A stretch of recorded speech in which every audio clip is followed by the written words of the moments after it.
Old Hollywood faced numerous challenges with censorship and controversy, leading to the banning or heavy editing of several films. These films often pushed societal boundaries, leading to public outcry and intervention by authorities. Here are some notable examples. Freaks, 1932, directed by Todd Browning, remains one of the most controversial films in Hollywood history. Known for casting real circus performers with physical disabilities, the film shocked 1930s audiences and was swiftly banned in multiple countries, including the UK, for decades. It tells the story of a beautiful trapeze artist who manipulates and marries a sideshow dwarf for his inheritance, only to face horrifying consequences from the freaks when they discover her betrayal. Though intended as a sympathetic portrayal of marginalized individuals, audiences at the time found its unflinching depiction of disability disturbing and grotesque. Critics denounced the film as exploitative. And the public backlash was so severe that it effectively ended Browning's career as a major director. Over time, however, Freaks has been reassessed and is now hailed as a cult classic and a milestone in horror cinema. Its bold themes of inclusion, loyalty, and revenge continue to resonate, and its infamous chant, "One of Us, One of Us," has become iconic in film history. Island of Lost Souls, 1932, is a haunting adaptation of H.G. Wells' novel The Island of Dr. Moreau, and one of early Hollywood's most controversial films. Starring Charles Laughton as the sinister Dr. Moreau, the film follows a shipwrecked man who discovers a remote island where Moreau conducts grotesque experiments, turning animals into distorted human-like creatures through vivisection. Upon its release, the film shocked audiences with its disturbing themes of animal cruelty, forced evolution, and godlike experimentation. The grotesque visuals, combined with its underlying commentary on morality and science, were too much for many censors. It was banned in several countries, including the United Kingdom, where it remained prohibited until 1958. Critics and religious groups denounced the film's content as blasphemous and inhumane, leading to widespread controversy. Despite the backlash, Island of Lost Souls is now recognized as a seminal work in the horror genre. Its eerie atmosphere, unsettling creature design, and ethical dilemmas helped establish key elements of body horror and science fiction that would influence generations of filmmakers. Today, it's celebrated as a dark, thought-provoking classic. Scarface, 1932, directed by Howard Hawks and produced by Howard Hughes, is a landmark gangster film that pushed the boundaries of violence and morality in early Hollywood. Loosely based on the life of notorious gangster Al Capone, the film follows Tony Camonte, a ruthless mobster who rises to power through brutal ambition and bloodshed. Upon its release, Scarface ignited a storm of controversy for its graphic violence and apparent glamorization of crime. Authorities and religious groups feared the film would inspire criminal behavior, especially among youth. The Hays Office, responsible for enforcing moral standards in Hollywood, demanded numerous changes, including a more punishing ending and a moral disclaimer condemning organized crime.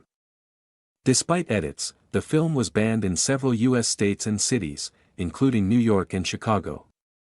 Some theaters refused to screen it, while others required alternate titles like The Shame of the Nation to appease censors. Over time, Scarface gained recognition as a pioneering film in the gangster genre.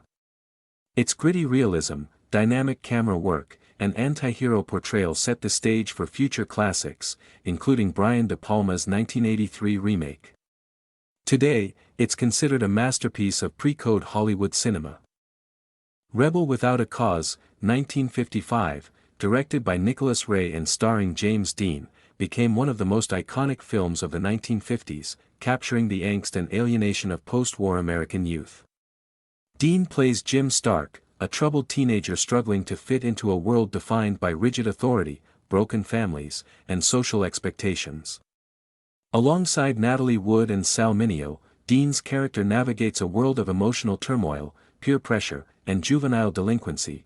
Upon release, the film faced backlash in several countries due to its controversial themes. It was banned outright in New Zealand and heavily censored in the United Kingdom. Authorities feared that its portrayal of rebellious youth, violent confrontations, and disregard for parental control would influence teenagers and incite antisocial behavior. despite initial resistance, the film was a major cultural milestone. James Dean's intense performance, coupled with the film's raw emotional power, cemented its legacy in cinematic history. Today, Rebel Without a Cause is celebrated for its groundbreaking depiction of teen struggles and its critique of suburban family life. It remains a powerful symbol of generational conflict and youth rebellion. Midnight Cowboy, 1969, directed by John Schlesinger, is one of Hollywood's most controversial and groundbreaking films. It tells the story of Joe Buck, John Voight, a naive Texan who moves to New York City to become a male escort, only to form an unlikely friendship with Ratso Rizzo, Dustin Hoffman, a sickly con man. Their bond unfolds amid the harsh realities of urban poverty, loneliness, and broken dreams. Upon release, Midnight Cowboy shocked audiences with its frank depictions of male prostitution, drug use, and homosexuality. As a result, it was given an X rating by the MPAA, the first and only X-rated film to win the Academy Award for Best Picture. It also won Best Director and Best Adapted Screenplay. Breaking new ground for adult-themed cinema, the film's raw realism, gritty visuals, and haunting score, including Everybody's Talkin' by Harry Nilsson, captured the disillusionment of the late 1960s. Despite controversy and initial backlash, the film's emotional depth and daring subject matter earned critical acclaim. Re-rated R in 1971 without edits, Midnight Cowboy is now hailed as a powerful classic that challenged Hollywood norms and redefined mainstream storytelling. Babyface, 1933, is one of the most provocative films of the pre-code Hollywood era. Starring Barbara Stanwyck, the film follows Lily Powers, a young woman from a small town who, after enduring exploitation and abuse, moves to New York City and uses her sexuality to manipulate men and climb the corporate ladder. Her calculated seduction of powerful men in pursuit of success was shockingly bold for its time. The film's frank portrayal of female sexual agency and moral ambiguity alarmed censors. It was initially banned in several cities and heavily edited before general release. The original version, which featured more explicit dialogue and an ending that rewarded Lily's behavior, was deemed too risque. Under pressure from the newly established Hays office, a toned-down version was released, featuring moralistic edits and a redemptive conclusion. Despite, or perhaps because of, its controversy, Babyface became a symbol of pre-code cinema's daring storytelling. The original uncensored version was rediscovered in the 2000s and praised for its feminist undertones. Today, the film is regarded as a pioneering work that challenged traditional gender roles and Hollywood's portrayal of female ambition. The Birth of a Nation, 1915, directed by D.W. Griffith, is one of the most influential yet deeply controversial films in American cinema history. It is known for pioneering many filmmaking techniques, including advanced narrative storytelling and innovative camera work. However, the film is infamous for its overtly racist portrayal of African Americans and its glorification of the Ku Klux Klan. Based on Thomas Dixon Jr.'s novel The Klansman, the film depicts black characters in deeply offensive stereotypes and portrays the Klan as heroic saviors of the South after the Civil War. Its release sparked outrage and protests, especially from African American communities and civil rights groups, who condemned its harmful impact on race relations. Due to its racist content, The Birth of a Nation was banned in multiple U.S. cities, including Boston and Philadelphia, and faced censorship in various regions. Despite the backlash, it was commercially successful and influenced Hollywood filmmaking techniques for decades. Today, the film remains a stark example of cinema's power to shape social attitudes, and a reminder of the destructive impact of racial propaganda in popular culture. The Man with the Golden Arm, 1955, directed by Otto Preminger and starring Frank Sinatra, was a groundbreaking film for its honest portrayal of drug addiction, an issue rarely addressed openly in Hollywood at the time. Sinatra plays Frankie Machine, a former heroin addict struggling to stay clean while dealing with the pressures of life and the temptations of relapse. The film challenged the strict moral codes of the 1950s, confronting audiences with gritty realism rather than sanitized stories. Its raw depiction of addiction, withdrawal, and desperation was considered taboo, leading to bans or heavy censorship in several U.S. cities and countries. Some theaters refused to screen it. Fearing its content would corrupt or disturb viewers, despite the controversy, The Man with the Golden Arm received critical acclaim, including an Academy Award nomination for Sinatra's intense performance.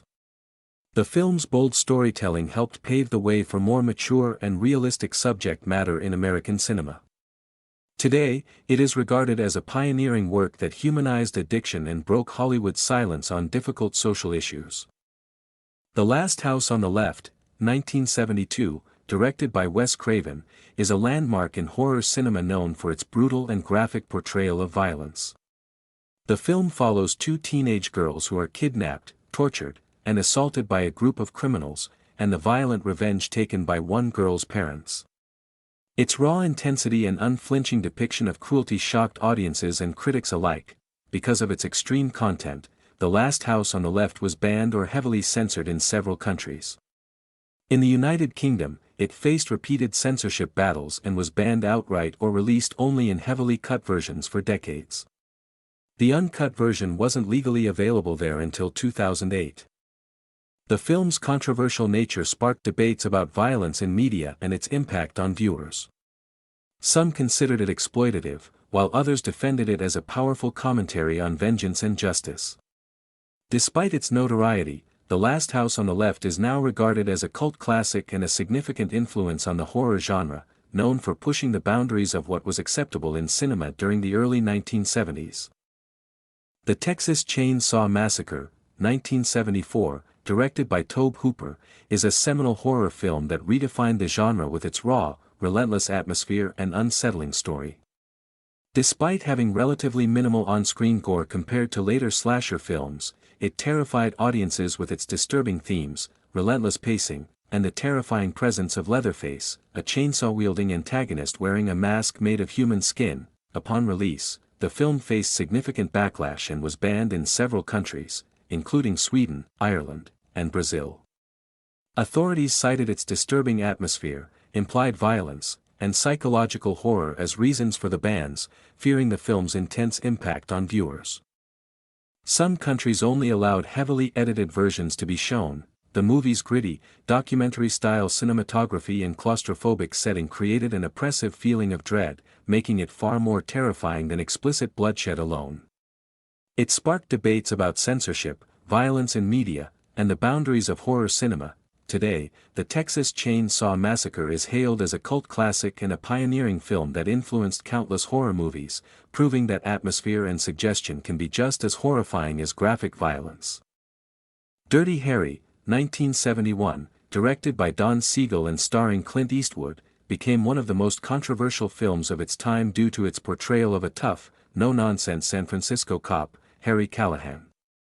Known for his unorthodox and often brutal methods, Harry pursues a serial killer with a ruthless determination that challenges legal and ethical boundaries.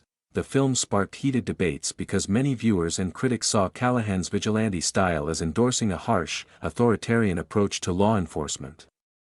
Some accused the movie of promoting fascist ideals and encouraging police brutality by glorifying a character who operates outside the law. Others argued that Dirty Harry was a reflection of growing public frustration with rising crime rates and a flawed justice system. Its famous line, "Do you feel lucky, punk?"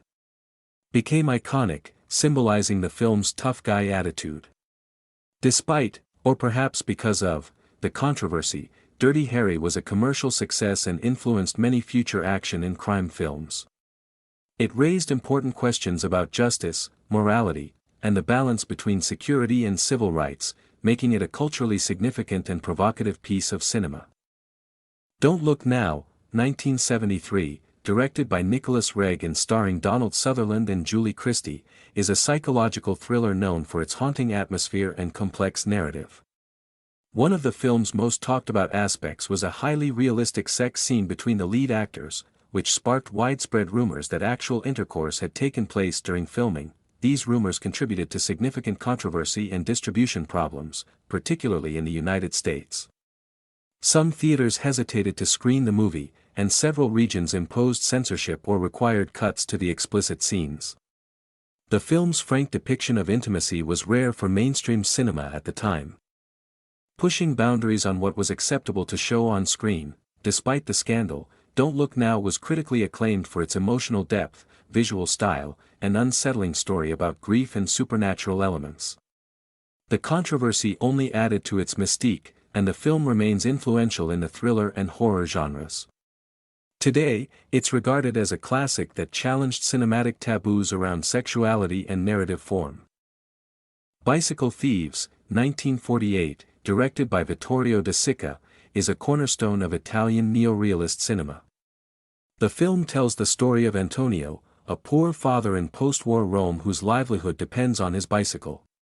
When the bicycle is stolen, Antonio and his young son Bruno embark on a desperate search to recover it, highlighting themes of poverty, dignity, and family struggle. Despite its critical acclaim and emotional power, Bicycle Thieves faced censorship challenges in the United States.